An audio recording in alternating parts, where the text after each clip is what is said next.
saya akan coba menyampaikan hasil perjalanan panjang para pemimpin adat dan pemuda-pemudi adat Talang Mama tentang menjaga kampung dan menjaga wilayah-wilayah adat yang ada di Kabupaten Bengkulu. Nah, perjalanan panjang Talang Mama ini itu terjadinya pada tahun 2012. Masyarakat adat itu mulai memikirkan kampung tentang wilayah-wilayah adat yang ada di Kabupaten Bengkulu. Nah, pada waktu itu kan. Nah, mengapa itu kami coba kumpulkan pada waktu itu di 5 kecamatan. Beradanya itu kami tempat diskusi itu di Talang Gigi, tempat saya sendiri. Itu yang handle persoalan itu kemarin itu kami hanya 6 orang. 6 orang itu, nah termasuk Pak Batin Gondok tadi tuan rumah juga.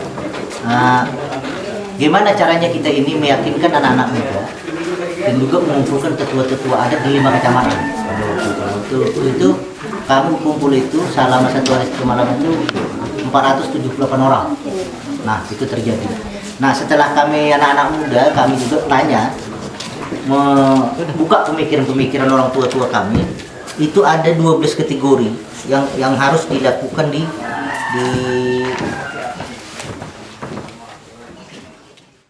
itu sejarah wilayah adat, 2 sejarah menjaga kampung, 3 sejarah hutan.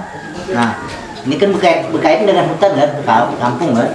Nah, terus 4 sejarah menjaga hewan-hewan yang kepentingan untuk adat. Nah, juga itu kami itu punya sejarahnya juga. Nah, terus 6 sejarah menanam bahan pangan di wilayah adat. Nah, dulu itu belajar itu Talang Mama itu kan tidak ada belajar siapa-siapa kan, belajar dari orang tua sendiri, cara berladang, cara bertanam. Nah, bagaimana itu bisa menghasilkan maksimal, bulannya berapa, harinya. Nah, itu dihitung semua kan. Nah, itu juga termasuk di dalam hasil penjarahan kami pada waktu itu kan. Nah, terus 7 sejarah aturan adat yang mengatur sumber daya alam.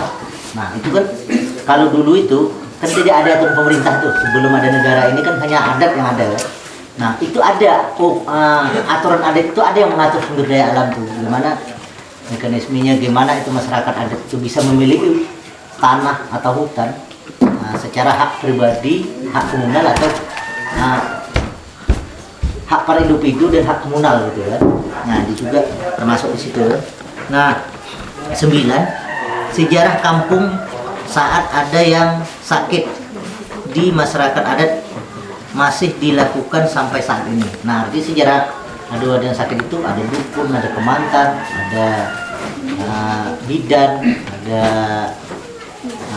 pengetahuan obat-obatan. Nah, juga sampai saat ini kami sudah melakukan itu tentang tumbuh-tumbuhan itu yang bisa jadi obat itu ada 294 jenis tumbuhan, baik pun tumbuhan di pekarangan rumah, baik pun tumbuhan di hutan adatnya gitu kan. Nah, terus 10 sejarah kelembagaan batin adat. Nah, sejarah kelembagaan batin adat ini tidak bisa itu dipilih secara pemerintah. Dia punya sejarah keturunan, garis keturunan kan.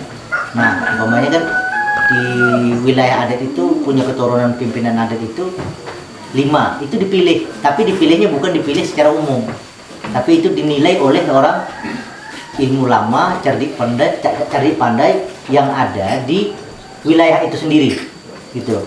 Nah, terus 11 sejarah pengobatan tadi 11 kan. 12 sejarah seni dan budaya. Nah, sejarah seni dan budaya ini itu sampai saat ini masih dilakukan gitu. Cuman sekarang mulai memudar.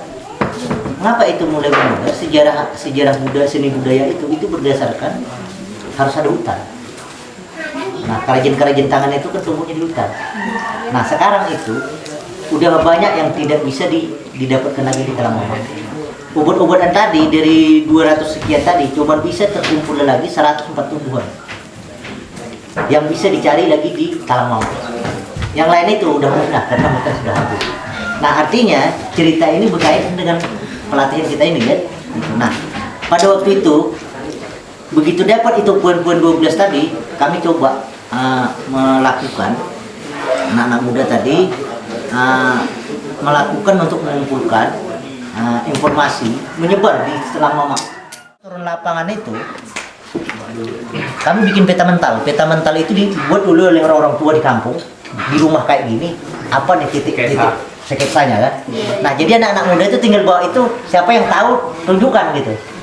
Itu ada yang sampai 2 hari 2 malam di jalan.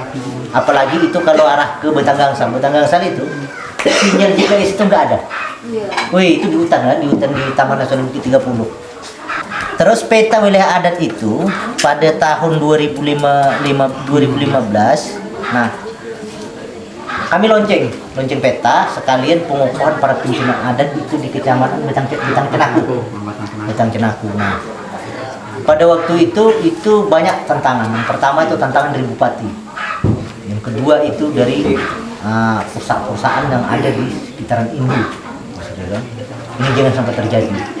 Nah, pada waktu itu Ibu Siti Nurbaya itu sudah beli tiket untuk menghadiri acara itu. Sehingga di lapangan ini bentrok, tidak bisa terlaksana sehingga 3 bulan molor. Nah, akhirnya begitu terjadi, hanya yang hadir itu dirjennya. Nah, dirjennya balik dari acara Talamama itu 2 minggu meninggal di Jakarta. Peta wilayah adat itu sudah ditandatangani oleh sempadan wilayah masing-masing.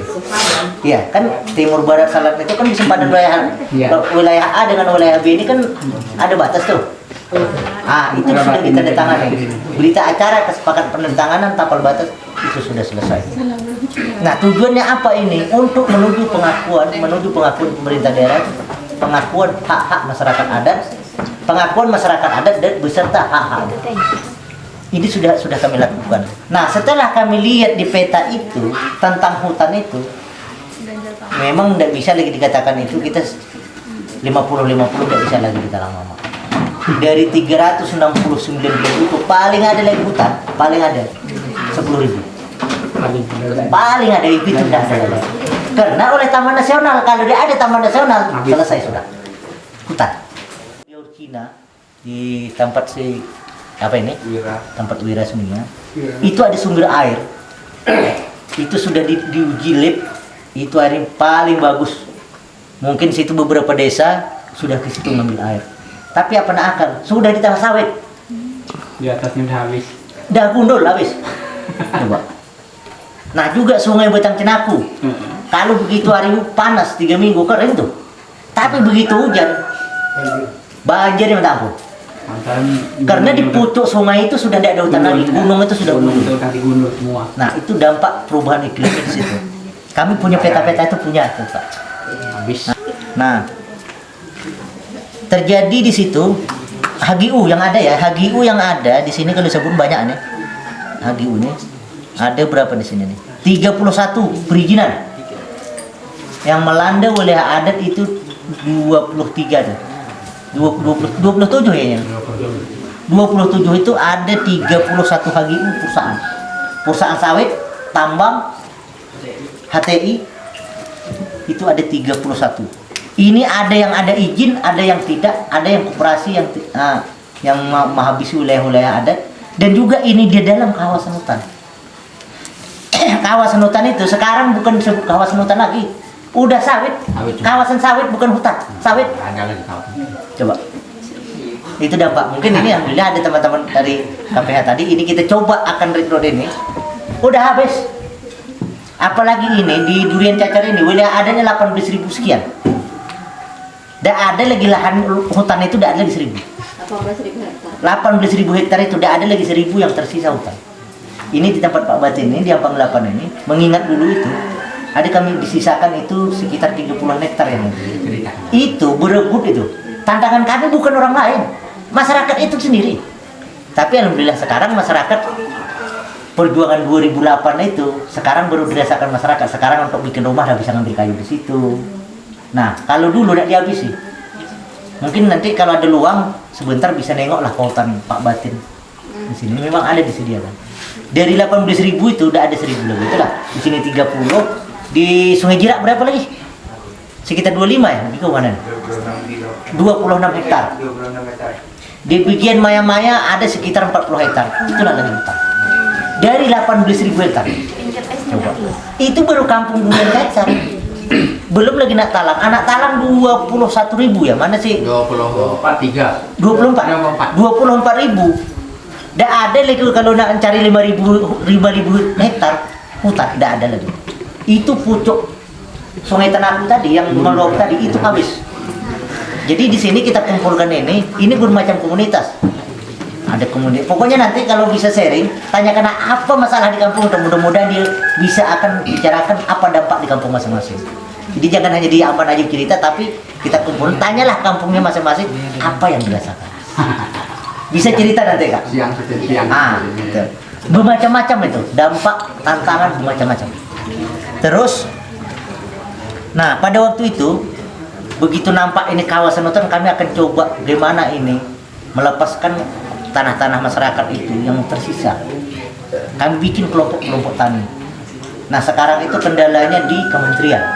Kata dia pada waktu kemarin, Dirjen Pak Said itu, ini kalau melalui program pemerintah atau Kementerian Kehutanan, ini programnya baru 2026-27 baru ada.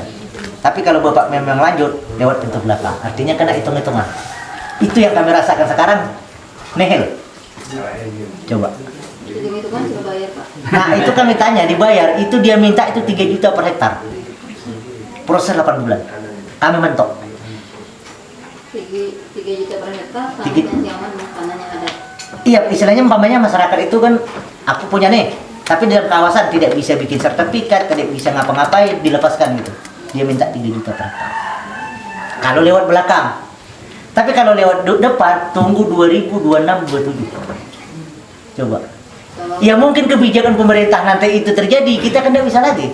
Nah, itu yang jadi di Talamama itu yang kami petakan itu, kelompok-kelompok, ini Unyil yang mars lapangan, itu ada 12 kelompok. 12 kelompok itu hampir 8 ribuan.